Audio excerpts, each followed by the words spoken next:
ყველანი სკოლიდან მოვდივართ. მოგვაქვს სითბო, სიყვარული, მეგობრებთან ურთიერთობით მიღებული სიამოვნება. ჩვენ ახლა მხოლოდ ერთმანეთის დადებითი ემოციებით სავსეხმა გვესმის.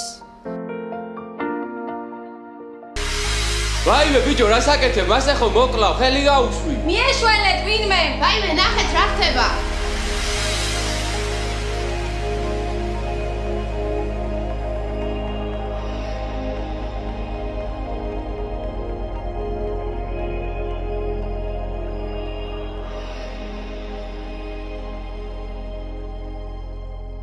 ალბათ სკოლა ერთ-ერთი ხელსაყრელი გარემოა ბულინგის გავრცელებისთვის. აქ თითოეული ბავშვი ერთმანეთისაგან განსხვავდება გარეგნობით, ხასიათით, შეხედულებებით, ასე რომ ნებისმიერი მათგანი შეიძლება გახდეს ბულინგის მსხვერპლი.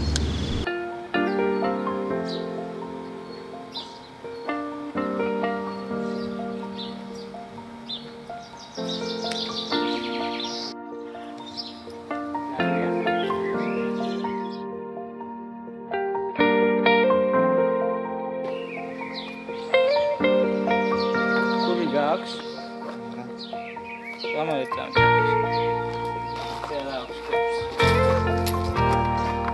Chibe, manajera. Chal, vamos a triar. Mejor.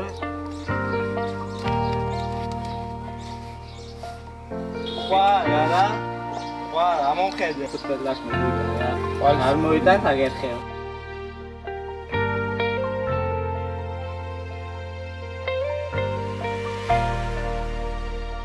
ხშირად ბულინგის მსხვერპლი მალავს, რომ მასზე ზეწოლა ხდება. ის თავს დაუცველად გრძნობს და მუდმივ შიშში იმყოფება. ვერ ხედავს პრობლემის მოგვარების გზას და ამან შეიძლება მას დანაშაულისკენაც უბიძგოს.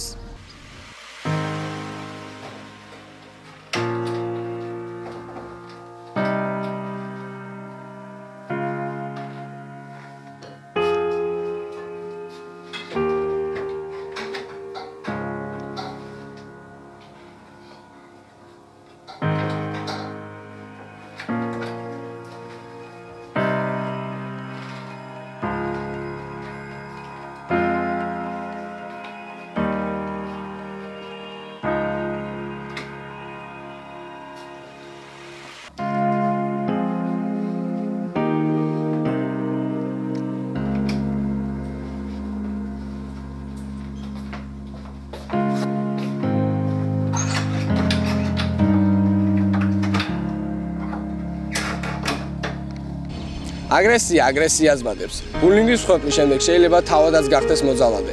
ის მასზე სულს მოძებნის და ჩაგვრას დაუწყებს. მასთან გამოავლენს დაგროვილ აგრესიას.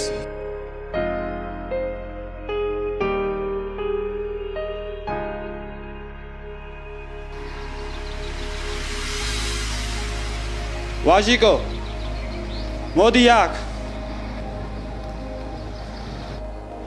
ფული მჭირდება. უნდა მომიტანო. იცოდე ხვალ ბოლოვადაა.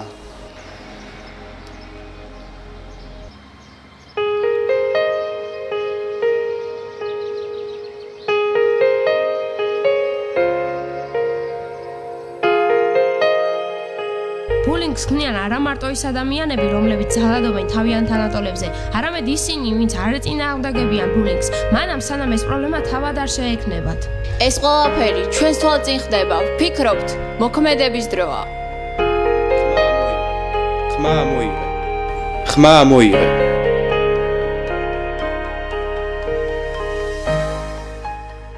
ტერმინი ბულინგი ნიშნავს ფიზიკურ ან ფსიქოლოგიურ ტერორს, რომელიც ხორციელდება ბავშვის მიმართ თანაკლასელთა ან სხვა ბავშვების ჯგუფის მიერ.